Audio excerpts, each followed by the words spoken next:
Hello, Bashar. And to you, good day. Speak up and be bold so that all may hear what you have to share. Okay. I'm so happy to see you. Well, you're not really seeing me, but I understand the sentiment. Thank you. Today I have two questions. Yes. And one is, okay, I'm sorry, maybe my English is not that so good. But neither is mine. Okay. And I'm working with the trees every day. That's trees. my Yes. That's my passion. Yes. And also that's my work. Yes. And I've been last 20 years when I first experienced your tape. All my decisions, and sometimes I lost. Then I always put my mind you say excitement. Yes, act on your excitement. Yes. Because excitement is the body's physical translation of the vibration of energy that represents your true natural core self. Mm-hmm. That's why it's so important to act on your excitement, because then you're in alignment with your truth. Yes, so I've been doing the choice based on that excitement. So I came to this place and I feel so blessed every day with trees. All right, and, thank you. Thank you. So, I feel so close to the trees, and I feel almost like sometimes family with trees. Yes, do you have a question? Yes. So the trees in this earth, what's their, I don't know how to ask, but the role of them to be on this earth? They are a certain specific kind of consciousness that is multi-level, just as yours is, but expresses itself in a variety of different ways. Number one, they are antennae, stretching up off the earth to pull down energy from the electromagnetic field and utilize it in certain ways for the purpose of growth, for the purpose of expansion, for the purpose of communication and forming a network, a grid, in a sense, over the entire planet of a certain frequency that supports life of all kinds. So they are, in that sense, a matrix of energy antennas that moderate, in a sense, and modulate a particular pulse of energy that supports the ability of life to express itself on your planet in all forms. Does that make sense to you? Yes. Then, for example, like a redwood or oak, they have all the different kind of frequencies. They have different frequencies, yes. The idea of what you call the redwood specifically carries a frequency of being, shall we say, the ambassador energy of the tree kingdom. Do you follow? So they are the go-betweens, they are the contacts, they are the ones that most strongly resonate the idea of communion between what you call the tree people, the tree world, and the variety of different life forms on your planet. This does not mean other trees cannot communicate, but the redwoods specifically, again, modulate the frequency that makes it more easy and more conducive, and literally make trees more conductive in their ability to process and interact with other forms of intelligence on your planet through energy exchange. You must understand that one of the reasons why growing plants and trees also take in the idea of what you call your waste gas, your carbon dioxide, and give off the oxygen that you need is that there are specific frequencies even in those molecules and in those atoms that are part of the communion exchange. So that by breathing in what they give off and by them breathing in what you give off, it assures the bond energetically between you and allows for the support of life and communion between all the cells of your body in that way and all the cells of the tree. So it is done not only electromagnetically, it is also done chemically as well, because each and every substance molecularly and atomically has a different frequency. Does that make sense to you? Yes. All right. Yes. Anything else? Okay. The second question is... Yes. Okay, this is about excitement. Yes. I've been coming towards the direction of the excitement in my life. And coming towards the action. How do I say, like coming toward the action? Have you been acting on your excitement, or you have not been acting on your excitement? There is not a coming towards the action. There is either you are acting on it or you are not. Acting on excitement. All right. Now, understanding you can act on it more if you wish. Yes. All right. Okay. On the journey of the path of excitement, yes. Sometimes it's continue exciting, or sometimes more excited. But yes. Sometimes it's kind of less excitement, like excitement coming decreased. No. No? No. What? It's only how you define it that makes it seem to decrease. Yes. The idea then is to give yourself the opportunity in every given situation to find a way to define it in a way that's exciting for you, to personalize it, to make it unique to you, and find a way that it is exciting for you. Or to recognize that something may not be vibrating at your preferred frequency, and thus then to not do it, if that is truly the case. But you must become aware, you must be capable of discerning within your own mind whether it is truly something that doesn't vibrate harmonically with you in your preference, or whether you are simply defining it in a way to make it seem as if it doesn't. Once you are honest with your own self-evaluation as to whether you are making it seem not exciting or whether it is truly not part of your overall excitement, then you can decide what direction to go in. But you must always be clear as to whether or not it truly isn't compatible with your frequency, or whether you're just making it seem so because you have definitions that are disguising it. Does that make sense? Yes.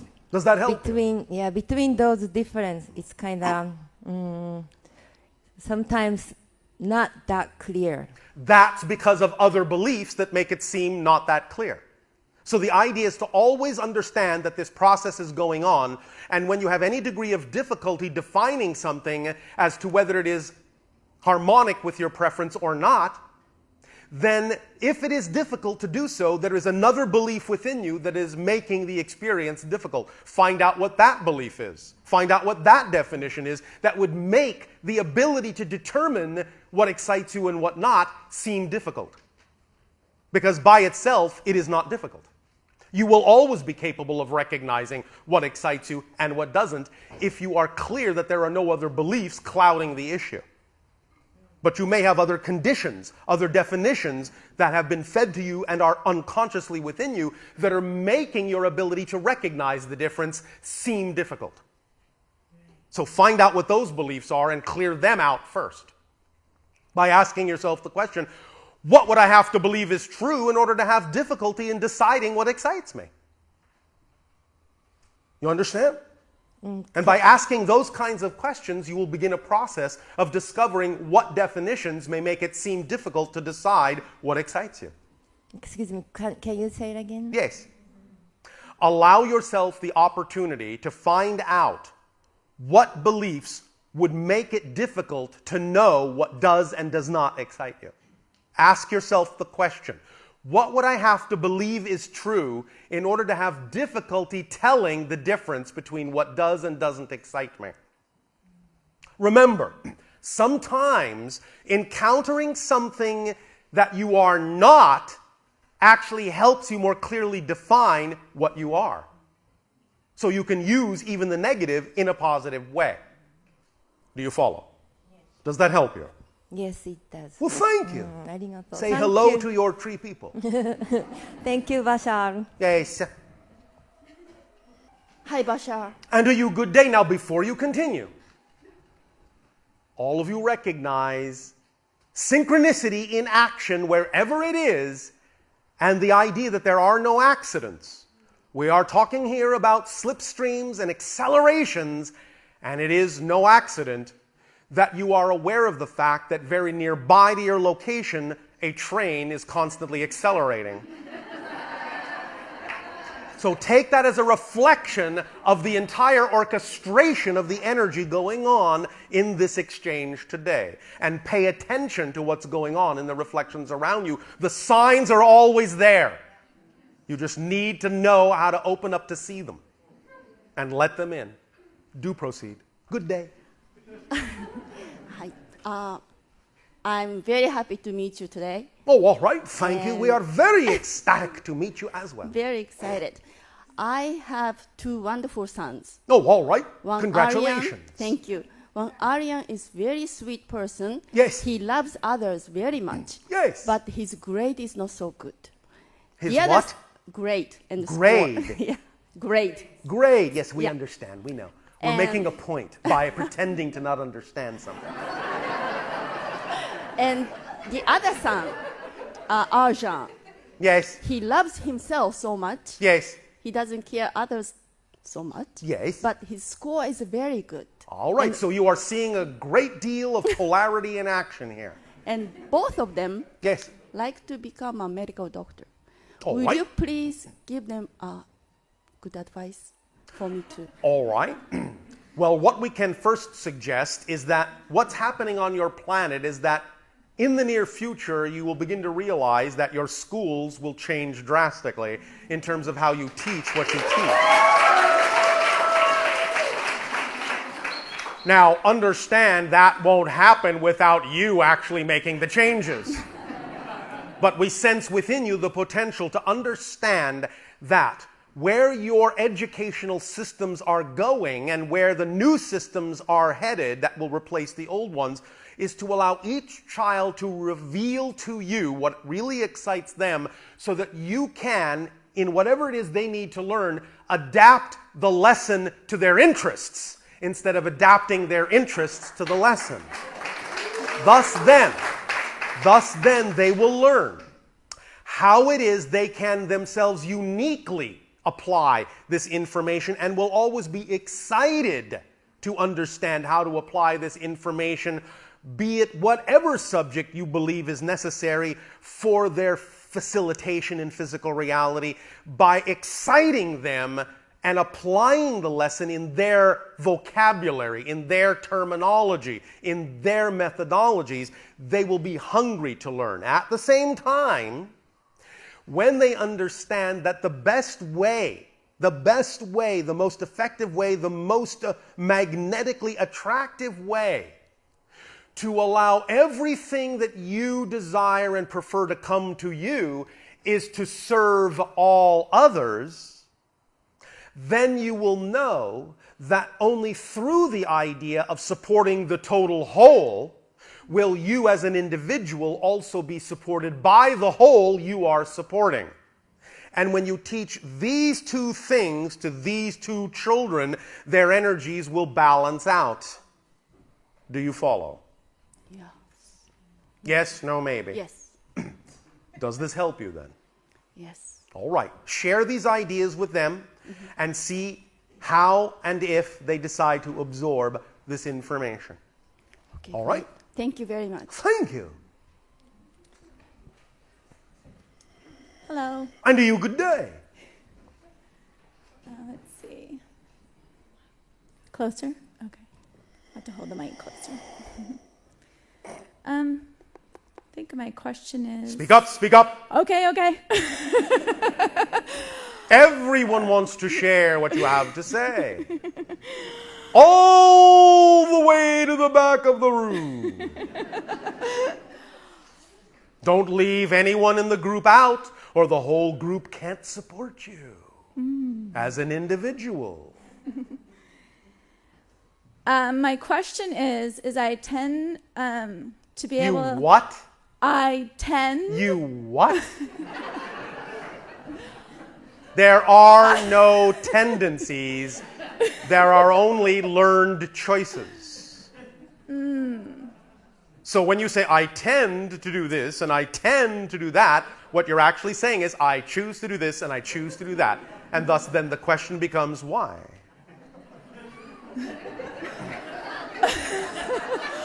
You see, when you say tend, I tend to do this, it's just a fancy word for habit, pattern. I can't help myself, I'm not in control. Yes, you are. When you make it a choice, you're back in control, and then you have the power to ask the question, well, why would I choose something I don't prefer? And now you're in control. When you say, I tend, I have no control. It's just a tendency, I can't control it, I have no power. And that's why you feel powerless. to do anything to change it. But when you say, I choose to do this and I choose to do that, even though I don't prefer it, now you're saying it's a choice, and now you say, well, I have some way of doing something about it because it's a choice. And if it's a choice, that means it's based on a belief and a definition. And if it's based on a belief and a definition, that means I can find out what it is. And I know by identifying it, I can let it go, because once you identify a belief and a definition that is out of alignment with your truth, it will appear nonsensical because it doesn't belong to you. It will appear illogical, and because it appears nonsensical and illogical, once you identify it, you will automatically let it go because it makes no sense to hold on to it. See where you go when you say tendency? Yes. Is this helping you? Yeah, it is helping me. So, what is it that you are choosing to do that you don't prefer? Or that you do prefer?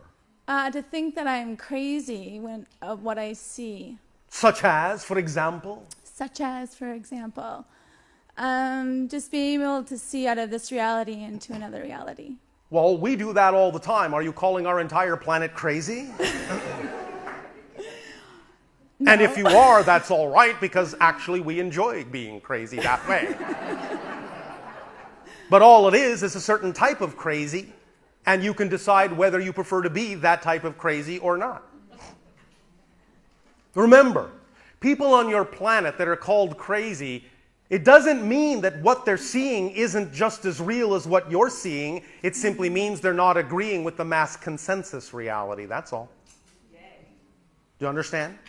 Yes. Now, that can be positive and negatively experienced, and you have to decide which way you wish to experience your particular brand of crazy. The idea, thus, then, is that if you make it a positive experience, if you make it a coherent and cohesive experience, then your brand of crazy can actually benefit your planet because you can communicate your brand of crazy in a creative and artistic way. The only difficulty people have with the idea of negative crazy is that they haven't learned how to coherently communicate the idea of crazy in a way that benefits others in a creative and coherent way. That's all. Well, that was my question, actually. Well, yes, how do you thank do that? Because I love the creative energy and going out there and creating that in my imagination. Yes, and imagination is the key, because what is imagination? Do you have a definition for your imagination? Do you know what it is? Well, for me, it feels like just an expression of me. Well, it may feel that way, but that's not what the definition of imagination is. Well, imagination, yes, that's a way of understanding it, but we are talking about, shall we say, energetically. Yes. Mechanically speaking, what is imagination? Well... Would you like us to provide our definition? Yeah. Can you all break right, it down thank you. slowly? Imagination is the conduit of communication between your physical mind and your higher mind. It's the link between two parts, two halves of your whole person. If you're only functioning with physical mind, you're a half-wit. In order to actually function as the whole person you designed yourself to be, you have to have a relationship, an interactive relationship between the physical mind and the higher mind. Physical mind is only designed to do certain things. It is not designed to do the job the higher mind does. But when the physical mind thinks it must do the higher mind's job, it gets into trouble. It tires, it burns out. It doesn't know what to do and feels like the weight of the world is on its little shoulders. That's because it is trying to do a job it wasn't designed to do. Only higher mind does certain things, but when you work together, you flow as a person. Things become effortless and joyful and creative and loving. And you have to learn how to really have a balanced relationship in that way. So by using the conduit of imagination, the conduit of communication between the higher mind and the physical mind and functioning as a whole person, you can, by using that imagination conduit, find a way to creatively express your particular brand of craziness in an artistic way that benefits the service of all concerned. Can you not? Yeah. All right. And are you doing it? Partially. Partially? Yes. All right, but what do you mean by partially? Well, I feel like do parts of it and it doesn't feel whole. All right. Well, in your imagination, what would make it feel whole? What kind of a picture? How would you need to behave? What would you need to do to represent the idea of a more holistic expression of this sharing you would like to create? Can you define it? Can you describe an image that represents a more holistic presentation of these ideas creatively in your reality experience? Yes. Go ahead. Okay. Well, it'd be a circle divided up into all kinds of beautiful colors. Yes. And at the center is white, and that's where I stand. All right. Now, that's a beautiful image, but the idea is, how does that translate into physical action? Because you are a physical being. That's my question. How do I translate I'm that? asking you to use your imagination to conjure up an image that actually shows you acting on that symbol in whatever way seems most relevant. So if you were to hold that image of the circles in your mind as the symbolic representation of the energy of the reality you're talking about, what do you actually imagine you would need to physically do in order to exemplify that energy? Well, how would you need to behave? What would you need to do that you're not doing? Allow? Describe it precisely. Okay. What are you literally not physically doing that would be more representative of the things you say represent your desires and your dreams?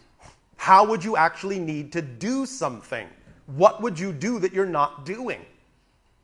Well, right now when you ask me, I feel like I need to draw. Draw. All right. Well, then, do you find that you are in that way artistic? Yes. Do you draw as often as you would like? That's a moment, no. That is a no. Hesitation is a no. Any hesitation is a no.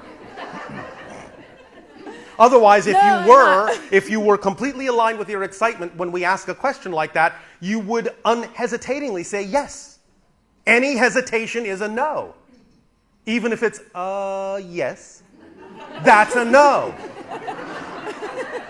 Meaning not completely. So what expression of drawing would be a more full expression of what you would prefer to do that you're not doing? Ask that again. Oh, all right. Nice delay tactic.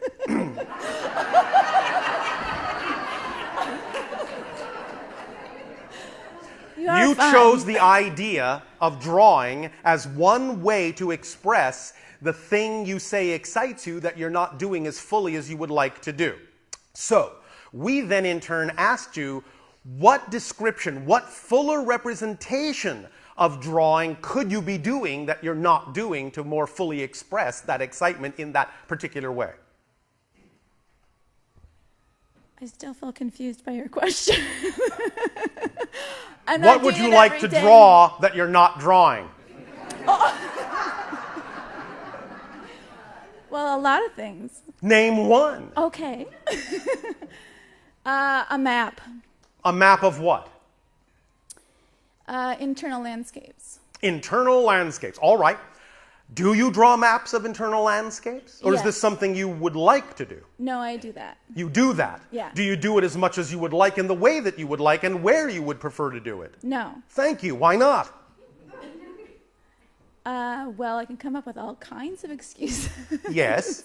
So the real question, the real, as you say, bottom line is, when will you do it as much as you like in the way you like and where you prefer to do it? When will you do it as fully as you would actually prefer to do it? Well, What's holding you back? Well, when you ask me when, I say when I give myself permission. And when will you do that? Well, after today, probably today. Well, what about right now? Well, yeah, right now. All right. So is anything holding you back from doing that? Well, I'm sitting here and I don't have a piece of paper. No. Well, that's not holding you back. No, I know what you're asking. Oh, thank you. Yeah. Well, yeah, external commitments. External commitments. Yes, being a mother. Meaning what? Being a mother. Being a mother. Being a mother means I cannot draw as much as I would like? Is that what that means in your reality? Well, it has, yeah. All right, it has, but does it have to? No, it doesn't have to. But can you use your imagination to figure out ways in which it doesn't have to impede you to be a mother and to also draw? And can you also redefine the idea of your motherhood so that it is included in the overall excitement of any expression rather than being, in a sense, an impediment to it? I would like to do that. Then do that. Use your imagination to come up with a definition that includes all expressions of your excitement under one umbrella so that they're seen as part of any expression of your excitement rather than, in a sense, an interruption in it. Yeah, because that's how it's been. It's felt like an interruption. That's because that's how you've been defining it, as an interruption. So it's no surprise that when you define something as an interruption, it will feel like an interruption and you will be interrupted. But when you don't define it as an interruption, when you define it as part of your excitement, then you will allow the excitement to be the driving engine and the organizing principle that will allow synchronicity in your life to show you how all these things can actually flow together and give you the amount of time you need to do anything that really is representative of your excitement to whatever extent you actually need to do it. Thanks. Excitement is the driving engine and the organizing principle of your life. When you allow yourself to flow and let your excitement show you what amount of time you actually need to do all the expressions of your excitement, then whatever you don't have time to do at the end of the day didn't need doing that day. Do you follow? Yeah. Lanya, tomorrow. When you thus then act first on the things that excite you the most, that you are most capable of acting on, you allow excitement to bring every other expression of excitement into proper place, into proper relationship with every other expression, and your day will automatically and synchronistically organize itself to give you the appropriate amount of time to interact with whatever you need to interact with that is representative of another expression of your excitement. Did you understand that? Yeah, I did understand that. That was good. All right. Anything else? You're fun. Thank you. So are all of you, although some of you don't know it. Thank you. Thank you.